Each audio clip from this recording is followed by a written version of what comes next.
Bismillahirrahmanirrahim. Assalamualaikum warahmatullahi wabarakatuh.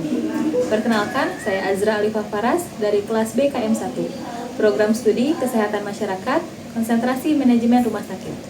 Baiklah, di sini saya akan menjelaskan cervical effacement and dilation, yaitu proses yang terjadi selama persalinan, yaitu penipisan dan pelebaran serviks. Terjadi 4 kala. Yang pertama, 0-3 cm. Pada tahap ini kontraksi mulai terasa namun masih jarang dan tidak terlalu intens. Kontraksi berlangsung selama 30-60 detik dan terjadi setiap 5-10 menit. Yang kedua, 3-7 cm. Kontraksi semakin intens dan sering berlangsung selama 60-90 detik dan terjadi setiap 2-5 menit. Yang ketiga, 7-10 cm. Kontraksi sangat intens dan sering. Kontraksi berlangsung selama 90-120 detik dan terjadi setiap 1-2 menit. Yang keempat, fase melahirkan. Kontraksi mencapai puncaknya, ibu mengejan dengan kuat untuk mendorong bayi keluar. Lalu di sini ada fase nifas. Pada hari ke-1 sampai ke-3, rahim mulai berkontraksi ke ukuran normal.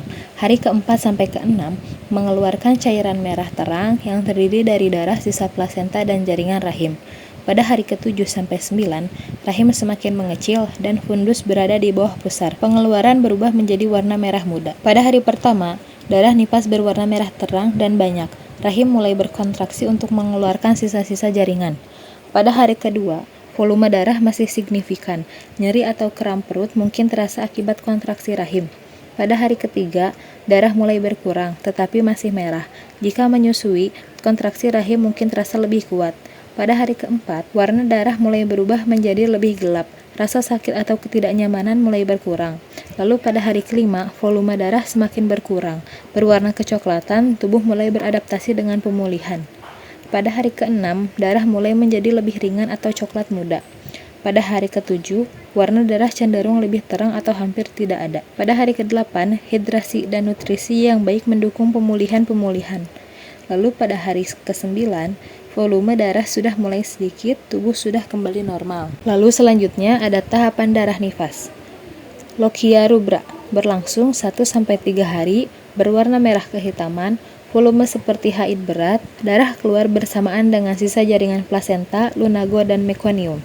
Lalu selanjutnya, Lochia sanguinolenta, berlangsung selama 3-7 hari, berwarna merah muda, volume mulai sedikit, dan darah yang keluar bercampur dengan lendir. Selanjutnya, Lochia serosa, berlangsung selama 7-14 hari, berwarna kuning kecoklatan, volume lebih sedikit, dan darah yang keluar mengandung sisa hormon dan sel darah putih. Dan yang terakhir ada Lochia alba, yaitu yang berlangsung lebih dari 14 hari, berwarna putih bening, merupakan tahap pemulihan dan cairannya mengandung selaput lendir, serviks, dan serabut jaringan yang mati. Lalu saya akan menjelaskan tentang laktasi.